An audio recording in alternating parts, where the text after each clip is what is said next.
আজকে যাব ওই দূরের আম গাছটার থেকে আম পেড়ে খেতে। ওটা আমাদের পাশের বাড়ি, ছাদ আর আম গাছটাও লোকের।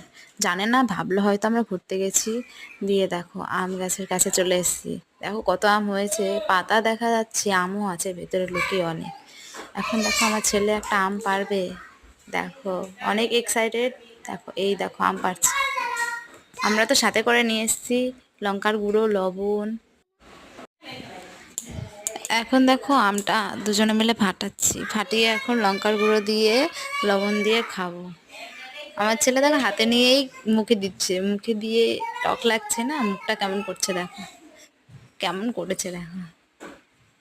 এখন খাবো আমরা দুজনা, অনেক টেস্টি। চুরি করে আম খাওয়ার মজাই আলাদা গাইস। তোমরাও আসো, সবাই আম খেয়ে যাও। হেব্বি লাগছে দেখো, আমার ছেলে বলছে।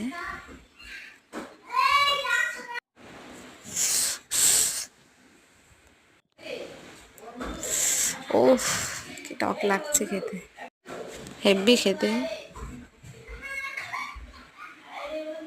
ওই দেখ আমরা আম খাচ্ছি, এখান থেকে আমার জায়ের ছেলে বলছে যে মা আম খাবো। দেখো আমার জায়ের ছেলের জন্য একটা আম পেড়েছে আমার ছেলে, ভাইয়ের জন্য নিয়ে যাবে বাড়িতে। এই দেখো এসে দিয়ে দিল বাড়িতে। বাই।